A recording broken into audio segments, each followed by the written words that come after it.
Bismillahirrahmanirrahim. Babu fadlil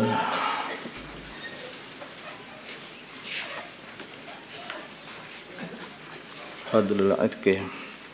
Babu fadlil aitqi di sini bab menerangkan keutamaannya membebaskan budak. Qala berfirman Allah Ta'ala falaqtahama, maka dia tidak akan masuk al-aqabata, mengarungi perkara yang sulit atau melakukan perkara yang sulit. Wama dan apakah wama adraka mal aqabah, dan tahukah kamu apakah itu perkara yang sulit? Fakku raqabah itu adalah membebaskan budak. An Abi Hurairah, dari Abi Hurairah radhiyallahu ta'ala anhu, qala berkata Abu Hurairah, qala bersabda li kepada aku Rasulullah sallallahu alaihi wasallam, man barang siapa a'taqa yang membebaskan raqabatan budak muslimatan yang muslim, a'taqa maka Allah akan membebaskan Allah bikulli udwin, dengan setiap anggota badan, minhu dari anggota badan budak itu, udwan anggota badan, minhu dari orang yang memerdekakan minan nari dari neraka, hatta farjahu, sehingga Allah akan membebaskan farjinya orang yang membebaskan budak tadi, bifarjihi sebab membebaskan farjinya budak, muttafaqun alaih. Ini fadilahnya budak itu, karena orang itu membebaskan orang dari perbudakan, artinya membedakan seluruh tubuhnya, memerdekakan seluruh tubuhnya, matanya, telinganya, mulutnya, kepalanya, leher, tangan, kaki, seluruh sampai farji telah dibebaskan dari semua perbudakan. Maka gantinya oleh Allah, matanya, telinganya, kepalanya, tangan, kaki, badan dan farjinya pun juga dibebaskan Allah dari api neraka. Muttafaqun alaih.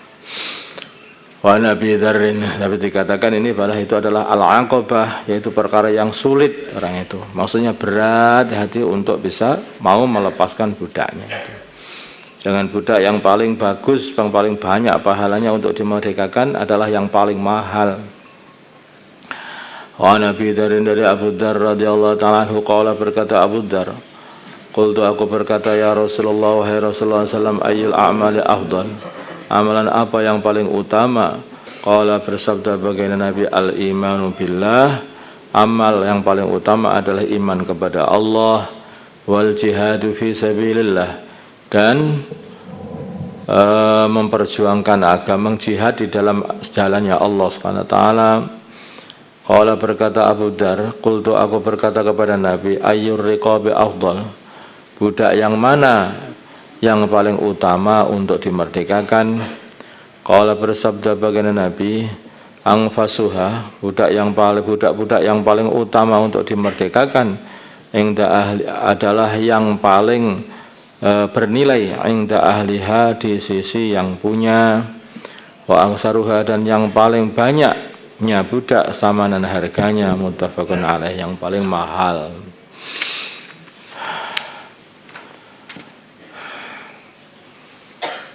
Jadi ya, namanya balasan dari Allah itu sesuai dengan amalannya.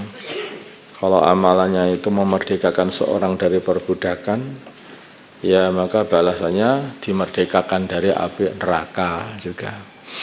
Kalau amalannya itu membantu orang Islam, maka juga balasannya adalah dibantu oleh Allah. Wallahu fi aunil abdi ma kana al-abdu fi auni akhihi. Jadi semua amalan-amalan kita kepada orang sekitar kita, apakah kepada para pembantu, kepada orang Islam, kepada yang lain, semuanya juga akan dibalas oleh Allah.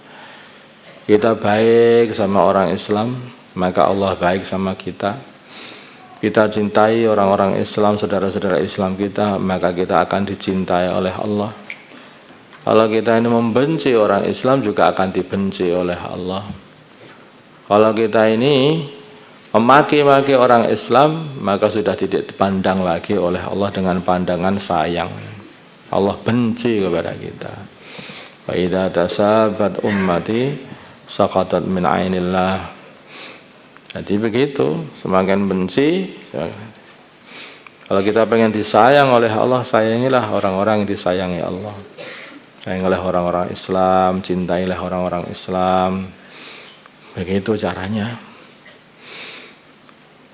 Kalau kita ini pengen diiman-iman oleh Allah, dijaga oleh Allah, jagalah orang Islam, jagalah agama Islam, perjuangan Islam.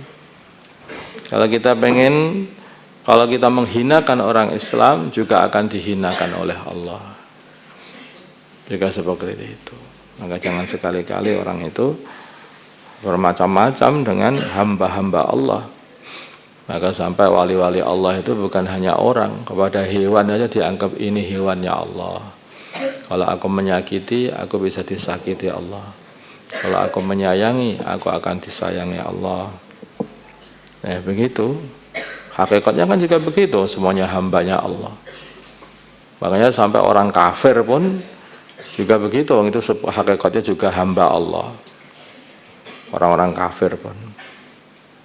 Nah, ketika Sayyidina Ali itu berperang, kemudian musuhnya sudah kalah, tinggal satu tebasan saja sudah habis, mati.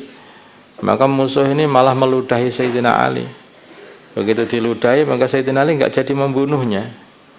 Maka ditanyakan, musuhnya malah bertanya, kenapa kamu enggak jadi membunuhku?